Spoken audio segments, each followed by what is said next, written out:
I just wish that seniors really would just like have a backbone. As I'm walking towards the door, she was walking towards me.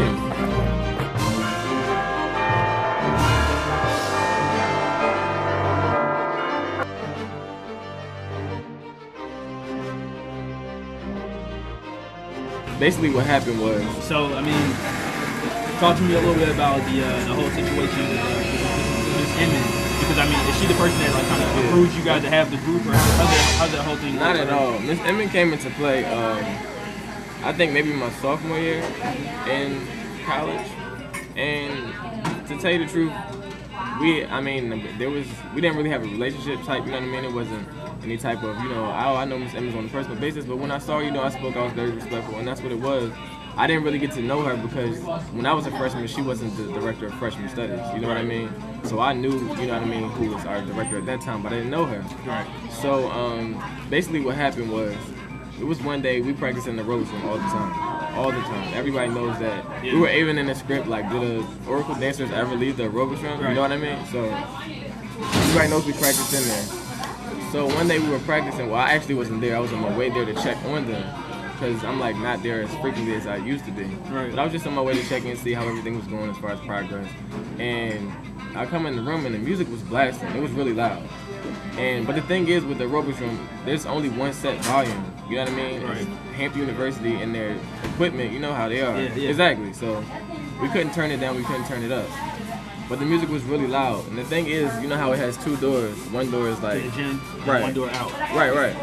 So the door basically that's to the hallway, at least to the hallway where all of the administration works at, was open. And I always get on them and tell them, like, you guys, you have to keep this door closed because people are working down this hallway. And the music can sometimes be really loud. You know what I mean? But when it's closed, it's cool. You can't really hear it. But when it's open, it's just like all the sound is just blasting down there. So I was the one to actually close the door after being like, what are y'all doing? You know what I mean? Turn the music. And as I'm walking towards the door, she was walking towards me. So I already knew. I was just like, okay, here we go.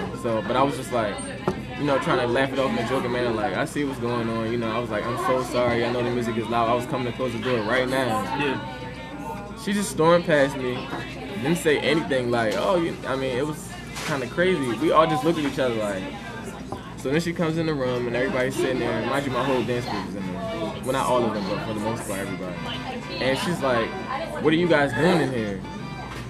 And, we are all kind of dumbfounded because we were like, you walk past the aerobics from every day, you know what we're doing. Mm-hmm. So I was just like, practicing, you know what I mean?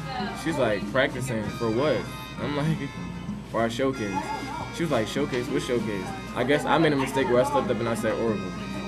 Because in the past, they've told us that we can't say Oracle on campus. Like, the students can't say Oracle. We can't say Oracle at a performance. Like, if they say Oracle, they're going to shut down. You know what I mean? Like, at the Terps benefit last year, it even went as far as when they announced us, people were like, it rhymes with Oracle. And you know what I mean? Like, and then students just got mad and was just like Oracle or whatever.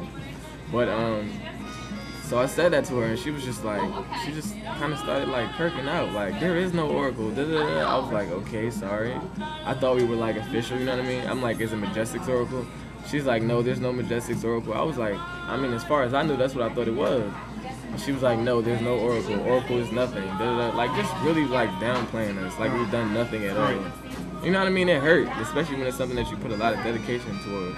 And then me as the leader of the group, you know what I mean? I wasn't just going to let her sit there and just, you know what I mean, disrespect us, seriously.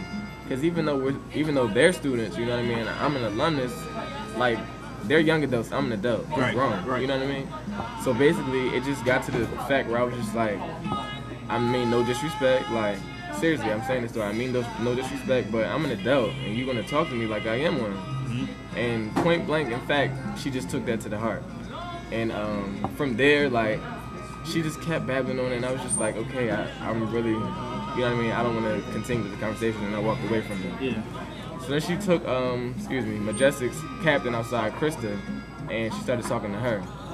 It was over for me, like, you know what I mean? So I was going outside to go to the bathroom, and she was just like rambling on Krista, and so I just decided to just stop for a second and just watch. I didn't say anything else.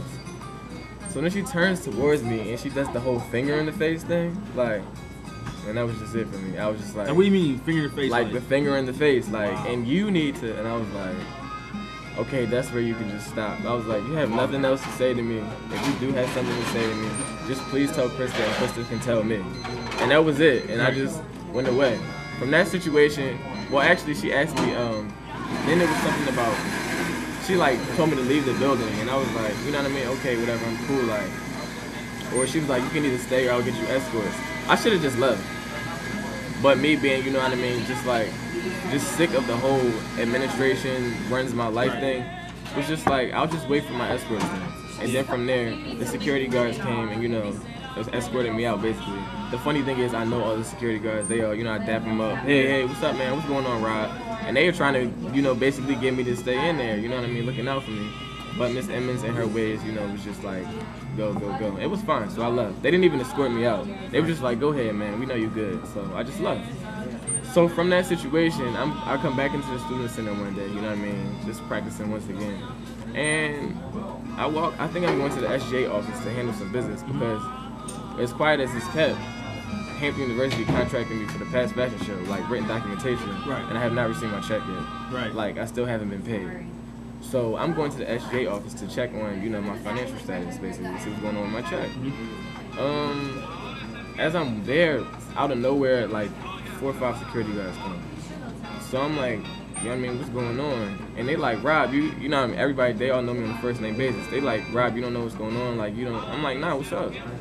They're like, yeah, well, you were supposedly banned from the student center.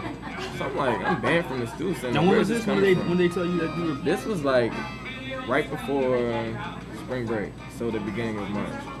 And so a ban was placed on you. You didn't know that you were. I didn't even know. No memo, no. I didn't even know at all. Like, no one even came to me to be like, what's your side of the story? You know what I mean? It was just like, I guess what she said went. And it was just the cops were enforced it, like, okay, you're banned. So I hadn't received anything. So then they informed me that they sent a letter to my house, which I had to sign for. Basically, I didn't sign for it. But I didn't sign for any letter. Like, and this is all truth, like, honestly. Like, so the letter came and you didn't sign for it, or you never even received the letter? No, I never even received the letter. What I think happened is my roommate might have signed for it, but he didn't sign my name. You know what I mean? They lied and said that my name was actually on, like, well, this is his signature. No.